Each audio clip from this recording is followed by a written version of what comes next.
हरिओम। आज हम एक ऐसे घर की चर्चा करेंगे जिसमें महाधन योग बनता है। हाँ, आज हम 11वें भाव की चर्चा करेंगे।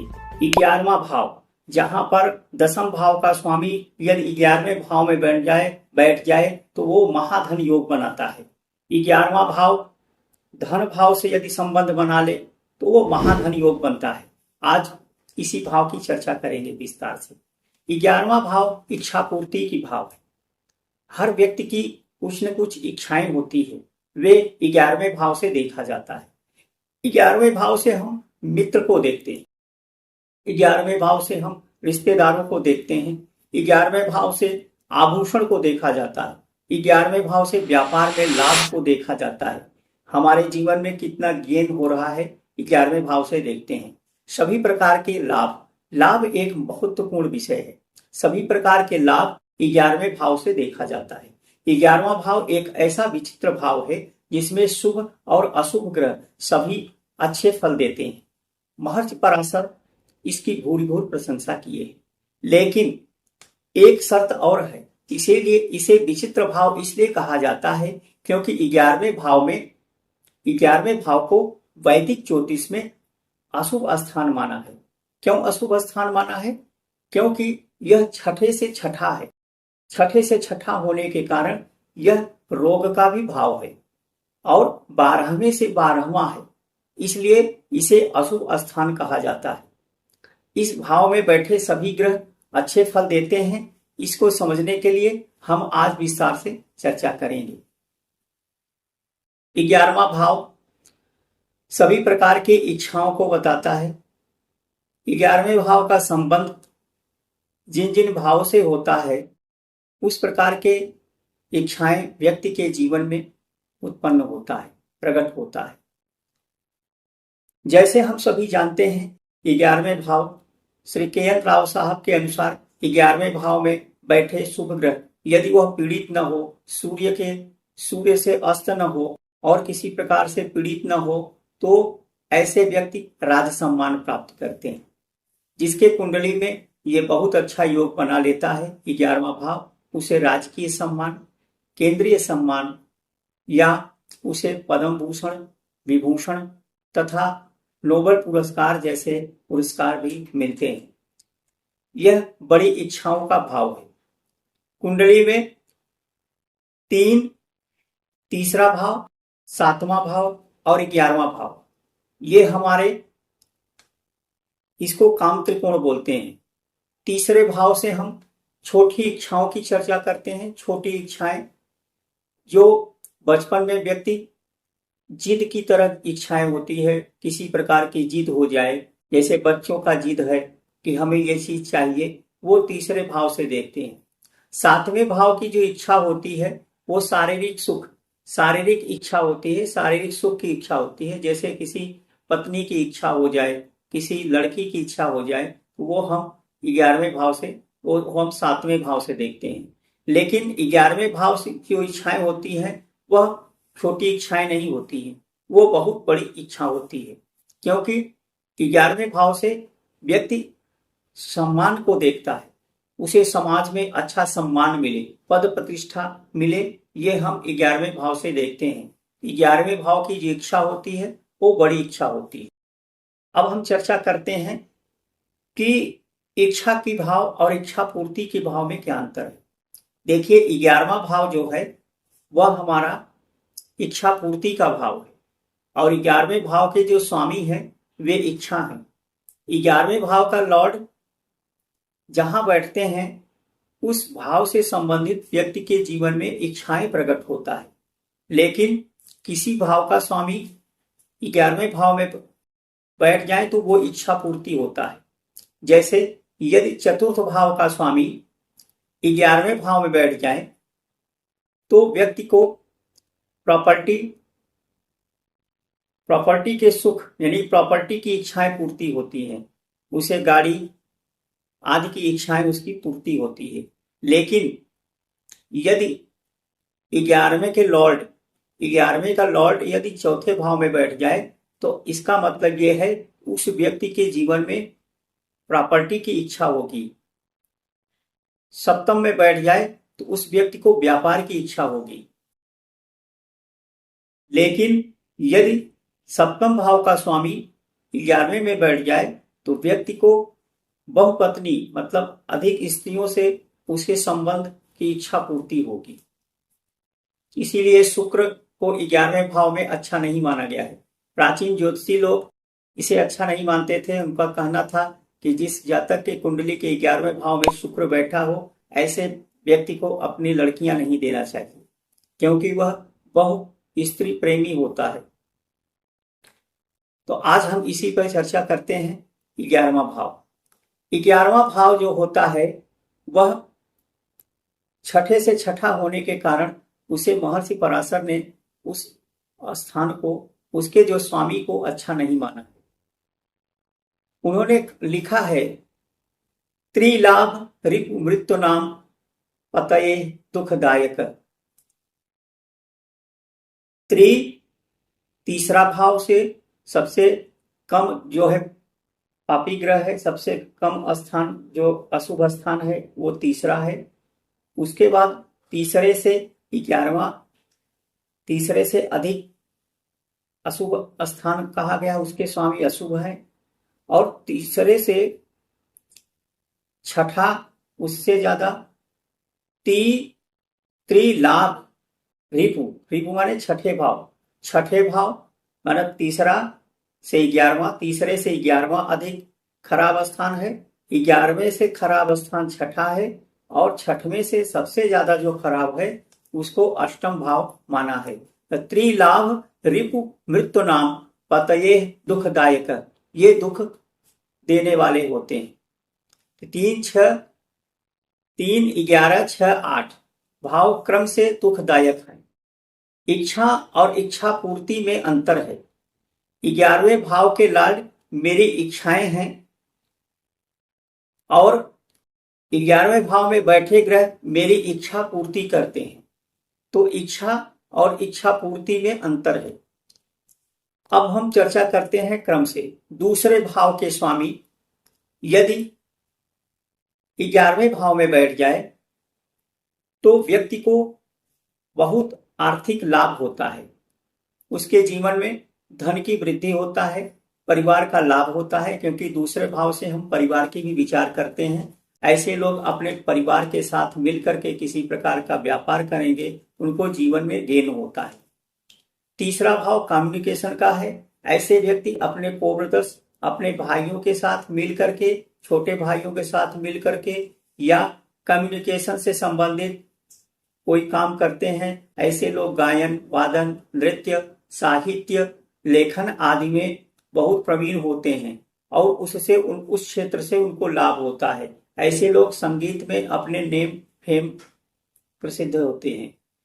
चौथा भाव, जैसा हम सभी जानते हैं, चौथे भाव से हम प्रॉपर्टी का विचार करते हैं, माता का विचार करते हैं, सभी प्रकार के।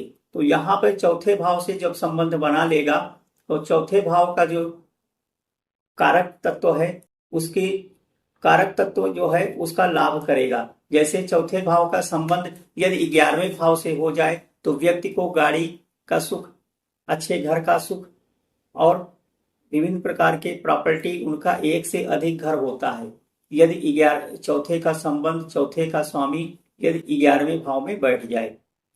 अब 5वें का स्वामी यदि 11वें में बैठ जाए, 5वें भाव से हम एजुकेशन देखते हैं, बौद्धिक क्षमता देखते हैं। ऐसे व्यक्ति अपने बौद्धिक क्षमता से किसी प्रकार की कंसल्टेंसी का काम करेगा तो उसको लाभ होगा, उनके संतान द्वारा लाभ होगा, या किसी प्रकार के एजुकेशन इंडस्ट्री से संबंधित कोई काम करेगा तो उसे विशेष लाभ होता है। अब हम देखते हैं छठा भाव। छठे भाव का 11वें भाव में बैठना बहुत अच्छा फल देता है, क्योंकि छठे भाव से हम सर्विस की विचार करते हैं, सेवा का विचार करते हैं, चिकित्सा का विचार करते हैं, मुकदमों का विचार करते हैं। ऐसे लोग मुकदमे से लाभ प्राप्त करते हैं।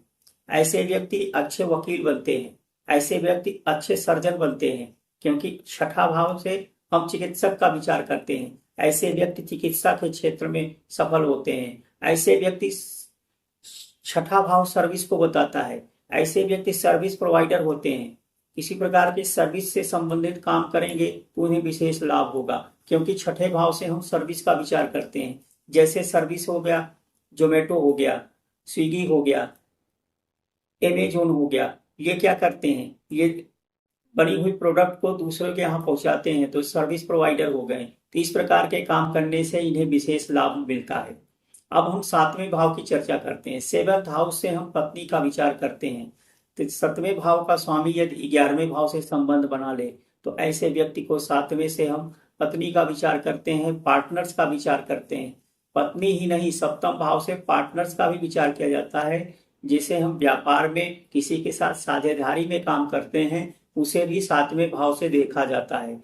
यदि 11वें भाव का संबंध सातवें का राशिपति, सातवें का जो स्वामी है, वह जो है जाकर 11वें भाव में बैठ जाए तो ऐसे व्यक्ति पत्नी से लाभ, पार्टनरशिप में कोई काम करेंगे तो उससे लाभ होता है, या व्यापार करेंगे तो व्यापार से लाभ होगा। इसी प्रकार से छठा भाव को फिर से बताते हैं। छठे भाव का स्वामी यदि 11वें भाव में बैठे हो तो छठे भाव से हम नौकरी का विचार करते हैं। ऐसे व्यक्ति नौकरी पेशे से सफलता प्राप्त करते हैं। सातवें भाव के स्वामी बैठ जाएं 11वें भाव में तो ऐसे व्यक्ति व्यापार से, डेली मर्रा की जिंदगी में छोटे छोटे व्यापार या बड़े व्यापार से उसे लाभ मिलता है। अष्टम भाव जो है माइंस का विचार किया जाता है। जमीन में गड़े हुए धन की बात की जाती है। ऐसे व्यक्ति जमीन में गड़े हुए धन प्राप्त करते हैं। ऐसे व्यक्ति माइनिंग में काम करने वाले इंडस्ट्री में ये लोग सफल होते हैं। ऐसे व्यक्ति जो छठे भाव इनकम टैक्स का भाव है, इनकम टैक्स से इनको विशेष लाभ होता है। इनकम टैक्स से संबंधित कोई काम करेंगे तो उसे विशेष लाभ होता है। अष्टम भाव से हम गुप्त कार्यों को, तंत्र मंत्र ज्योतिष आदि से उन्हें विशेष लाभ होगा। वास्तु कंसल्टेंट से लाभ होगा। आठवां भाव क्या है, तंत्र मंत्र है, साधना है, अकल साइंस है। और यहाँ से हम आठवें भाव से क्या देखते हैं, विस्तार से, मतलब यहाँ पर बड़ी स्टडी करते हैं, जैसे पीएचडी वगैरह, शोध आदि से उन्हें विशेष लाभ होगा। अष्टम भाव का संबंध यदि 11वें भाव से बन जाए तो ऐसे व्यक्ति जैसे कि किसी प्रकार की गैम्बलिंग से लाभ प्राप्त करता है।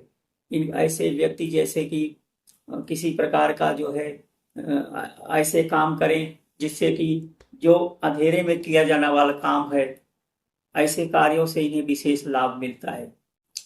9वें भाव की चर्चा करते हैं। 9वां भाव जैसा धर्म स्थान है, धर्म, ऐसे व्यक्ति किसी प्रकार के धार्मिक कार्य करेंगे, किसी धार्मिक इंडस्ट्री का, किसी धार्मिक मंदिर आदि का, मठ आदि का निर्माण करेंगे, या किसी तीर्थ स्थान पे अपने किसी प्रकार के शॉप वगैरह खोलेंगे तो उनको विशेष लाभ होता है तथा पिता के द्वारा उन्हें लाभ प्राप्त होता है। 10वां भाव, जैसा कि 10वां भाव कर्म का स्थान है, यहाँ पे सभी प्रकार के कर्मों से आपको लाभ मिलता है। 11वें भाव में 11वां का स्वामी 11वें में बैठे और किसी प्रकार से वह पीड़ित न हो, सूर्य जैसे ग्रहों से अस्त न हो, तो ऐसे व्यक्ति राजकीय सम्मान प्राप्त करते हैं। और यदि यह पूर्ण बली होकर के बैठा हो, शुभ ग्रहों की दृष्टि हो, तो ऐसे व्यक्ति बड़े बड़े पुरस्कार प्राप्त करते हैं। नोबेल जैसे पुरस्कार 11वें भाव से ही देखा जाता है। सम्मान, खिलाड़ी के लिए सम्मान, जैसे छठे भाव का यदि स्वामी बैठे तो ऐसे व्यक्ति खेल कूद में सफलता प्राप्त करके सम्मान प्राप्त करते हैं। 11वें भाव का स्वामी यदि 12वें भाव में बैठ जाए तो ऐसे व्यक्ति विदेश से सफलता प्राप्त करते हैं, एक्सपोर्ट इंपोर्ट से सफलता प्राप्त करते हैं। 12वें भाव से कोर्ट देखा जाता है, कोर्ट कचहरी, तो ऐसे व्यक्ति मुकदमों आदि से सफलता प्राप्त करते हैं। 11वें भाव का स्वामी यदि 12वें भाव में बैठे तो ऐसे व्यक्ति को एक्सपोर्ट इंपोर्ट से विशेष सफलता मिलता है। अब चर्चा करते हैं 11वें भाव का स्वामी, 11वें भाव में यदि लग्न का स्वामी बैठा हो, 11वें भाव में यदि लग्न का स्वामी बैठ जाए तो ऐसे व्यक्ति सेल्फ, अपनी मेहनत से वे लोग सफल होते हैं। और ऐसे व्यक्ति अपने जैसे बॉडी के लेकर के, जैसे बॉडी बिल्डर्स वगैरह हो गए, तो ये लोग उससे लाभ प्राप्त करते हैं। अब ये तो लाभ की हो गई। जैसे कि हम सभी जानते हैं 11वें भाव से हम मित्र की विचार करते हैं। 11वां भाव में यदि कोई ग्रह बैठे हो तो उसके कारक तत्वों को पकड़ लो। यदि 11वें भाव में सूर्य बैठा हो, सूर्य, तो ऐसे लोग आपके जो है हेल्प करते हैं, आपकी सहायता करते हैं, आपका पक्ष लेते हैं। ये ऐसे लोग होते हैं जो आपको न जानते हुए भी, खुलेआम नहीं, ये पीछे से आपका हेल्प करते हैं। यदि आपका जो है जैसे छठे भाव में, यदि कोई ग्रह बैठा हो, छठे भाव का स्वामी 11वें भाव में, जैसे 6th हाउस में यदि कोई ग्रह बैठे, तो ये ऐसे लोग जो है छठे भाव में कोई ग्रह बैठे तो खुलेआम दुश्मन होते हैं। और 12वें में जो बैठ जाता है वे जो है गुप्त शत्रु होते हैं। उसी प्रकार से 5वें भाव में कोई ग्रह बैठा है, 5th हाउस में यदि कोई ग्रह बैठा है, तो वह खुलेआम आपका सपोर्ट करता है, खुल करके सपोर्ट करता है, क्योंकि 5वें भाव से सपोर्टर्स का विचार किया जाता है। 5वां भाव खुलेआम जो सपोर्ट करते हैं, और 11वां भाव जो गुप्त रूप में आपका सपोर्ट करते हैं, आपका पक्ष लेते हैं। यदि 11वें भाव में सूर्य बैठा हो, आपके जो पिता हैं, आपका जो बॉस है, आपके जो गुरु हैं, वे आपके पीछे से, मतलब आपका सपोर्ट लेंगे, आपका पक्ष लेते हैं, आपको पता भी नहीं चलेगा, वो आपके पक्ष में लड़ते हैं। ऐसे लोग 11वें भाव में यदि चंद्र बैठ जाए, तो राजकीय सम्मान, शासक, राजा या राजकीय लोग, राजनीतिक से संबंधित लोग आपका हेल्प करते हैं, आपकी मां आपका पक्ष लेती है गुप्त रूप में। मंगल बैठ जाए तो आपका भाई आपका पक्ष लेता है, बुध बैठ जाए तो आपका चाचा, आपके ताऊ, आपके मामा आपके पक्ष लेते हैं। वहीं पर गुरु बैठ जाए तो आपके जो पुरोहित हैं, आपके जो गुरु हैं, आपके जो बड़े भाई हैं, वे आपका पक्ष लेते हैं। वहीं पर शुक्र बैठ जाए तो स्त्रियां आपके पक्ष में लड़ती हैं, आपकी वो माँ हो सकती हैं, आपकी बहन हो सकती हैं, आपकी पत्नी हो सकती हैं, ऐसे आपके मित्र होते हैं, वे आपके गुप्त रूप में आपका हेल्प, आपका पक्ष लेती है। 11वें भाव में यदि शनि बैठ जाए तो आपके नीचे तबके के काम करने वाले लोग, आपके सपोर्टर्स, आपके नौकर, ये आपका सपोर्ट, आपके पक्ष में ये लोग सपोर्ट करता है, आपके पक्ष में ये लोग लड़ता है, गुप्त रूप में आपका सपोर्ट करता है। वहीं पर राहु बैठ जाए तो आपको विदेशी लोग, दूसरों कास्ट के, दूसरे धर्म के लोग आपका सपोर्ट करते हैं, राहु बैठ जाए तो। केतु बैठ जाए तो ऐसे संत लोग, सन्यासी लोग आपका हेल्प करते हैं, ये लोग आपका पक्ष लेते हैं, धर्म से जुड़े हुए लोग आपका पक्ष लेते हैं। अब हम चर्चा करते हैं, क्योंकि 11वें भाव से इसका विचार कर लिए, अब देखते हैं 11वें भाव के स्वामी लॉर्ड। 11वें भाव के स्वामी को अशुभ स्थान, अशुभ कहा गया है। 11वें भाव में बैठे ग्रह शुभ फल देते हैं, कोई भी ग्रह बैठे वो शुभ होते हैं, लेकिन 11वें के जो लॉर्ड हैं उनको कहाँ पे शुभ, कहाँ पे अशुभ माना गया है, क्योंकि वो जहां भी बैठते हैं उस भाव को वो कारकत्वों की कमी कर देते हैं।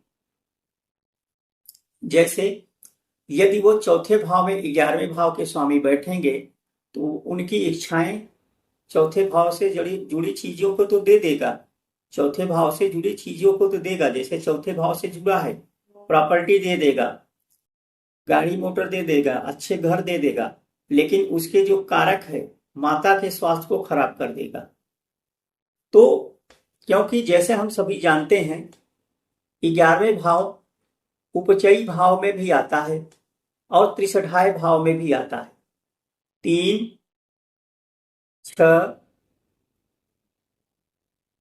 6, 10 और 11 ये उपचयी भाव है। 3, 6 और 11 भाव ये त्रिसठाय भाव है, तो दोनों में 11 आ रहा है, इसलिए 11वें भाव को स्वामी को अशुभ माना गया, और वह महर्षि पराशर ने उसे सबसे अशुभ भी कहा है। एक एक श्लोक में उन्होंने अच्छे स्थान बताया है, लेकिन उसके स्वामी को अशुभ बताया है। उसके स्वामी को इसलिए अशुभ बताया है क्योंकि पांचवें से सातवां है। फिफ्थ हाउस से यदि हम गिनेंगे तो वे सातवां स्थान आता है। तो सातवां स्थान आने के कारण उसे अरि स्थान कहा गया है, क्योंकि पांचवें का सातवां होने का मतलब जैसे लग्न से जो सातवां होता है, वह लग्न से सातवें भाव के जो स्वामी होते हैं, सेवेंथ भाव के जो स्वामी होते हैं, वे मारक होते हैं किसके? सेल्फ के, अपने, हमारे, मतलब जिसकी जातक की कुंडली है उसके जो लग्न के स्वामी सातवें भाव में यदि बैठ जाए, कुंडली से देखेंगे, लग्न कुंडली से जो सातवें में जो राशि है उसके जो स्वामी होंगे उसको मार्केश कहते हैं। ठीक है, उसी प्रकार से पंचम से सप्तम, 5 से 7 तक गिनेंगे, 5, 6, 7, 8, 9, 10, 11, यानी पांचवें से सातवां हुआ 11वां स्थान, तो संतान का मारक स्थान है, इसलिए उसे सबसे अशुभ माना है। उसके स्वामी को सबसे अशुभ माना है क्योंकि वो संतान का मारक है। तो जो संतान का मारक होगा वह कौन सा ऐसा पिता होगा जो अपने संतान के हानि को बर्दाश्त करेगा? इसलिए 11वें भाव में इस स्वामी को अशुभ माना है। अब 11वें भाव का स्वामी जिस भाव में बैठता है, कहां पे वो अच्छे देते हैं, कहां पे बुरे देते हैं। देखिए, 11वें भाव के स्वामी यदि उपचय भाव में बैठे, 3, 6, 10 और 11 भाव में बैठेंगे, उसके भाव की वृद्धि करेंगे और उसके कारकत्वों की भी वृद्धि करेंगे। उपचयी भाव में 11वें भाव के स्वामी बहुत ही अच्छे फल देते हैं, लेकिन उसके अतिरिक्त जहां भी बैठेंगे उस कारकत्व की वृद्धि करेंगे, लेकिन उसके कारकत्व को लॉस करेंगे, उस भाव की वृद्धि करेंगे। जैसे वह लग्न में बैठेगा, तो लग्न में बैठेगा तो आयु की हानि करेगा। 11वें भाव का स्वामी यदि लग्न में बैठे तो आयु की हानि कर देगा, लेकिन व्यक्ति को धनवान बना देगा। 11वें भाव का स्वामी दूसरे भाव में बैठेगा तो धन की वृद्धि करेगा, लेकिन परिवार में दुख देगा, क्योंकि उस भाव के जो कारकत्व जुड़े हुए हैं, यानी कि सजीव कारकत्व जो जुड़े हैं, उसकी हानि करेगा। 11वें भाव का स्वामी थर्ड भाव में बैठा है तो भाई के स्वास्थ्य के लिए अच्छा नहीं है, लेकिन आपको उस फील्ड से सफलता देगा, कम्युनिकेशन से सफलता मिलेगा, भाई के द्वारा आपको सफलता मिलेगा, लेकिन भाई के लिए अच्छा नहीं है। 11वें भाव का स्वामी 11वें भाव का स्वामी यदि तीसरे में बैठ जाए तो वो अच्छा है। 11वें भाव का स्वामी यदि चौथे में बैठ जाए तो चौथा भाव क्योंकि त्रिशठाई नहीं है, इसलिए चौथे भाव में वह माता के स्वास्थ्य के लिए अच्छा नहीं है, माता के सुख के लिए अच्छा नहीं है, लेकिन आपको चौथे भाव से जुड़े सभी प्रकार के सुख सुविधाएं दे देगा, लेकिन माता के स्वास्थ्य को खराब कर देगा। पंचम भाव में जैसे बताया गया है कि पांचवें भाव से का मार्केश है, तो मार्केश यदि पंचम भाव में बैठ जाए तो संतान के लिए अच्छा नहीं है, लेकिन पांचवें भाव से शिक्षा और उससे जुड़े हुए कंसल्टेंसी से लाभ, ये सब तो दुनिया भर का आपको दे देगा। अब छठे, 11वें भाव के लॉर्ड, 11वें भाव के लॉर्ड यदि छठे भाव में बैठ जाए, क्योंकि छठा भाव कौन सा भाव है? उपचयी भाव है, तो वहां के कारकत्वों की भी वृद्धि करेगा और वहां से आपको लाभ भी देगा। छठे भाव के कारकत्व क्या है? छठे भाव के कारकत्व की वृद्धि कर देगा, जैसे लोन से आपको लाभ देगा और नौकरी से लाभ देगा। सातवें भाव में बैठ जाए तो सातवां उपचयी भाव नहीं है, तो सातवें भाव में यदि 11वें के लॉर्ड बैठेगा तो व्यापार में तो वृद्धि दे देगा, व्यापार से तो आपको लाभ देगा, लेकिन पत्नी का स्वास्थ्य खराब कर देगा। आपके रिश्तों को खराब कर देगा।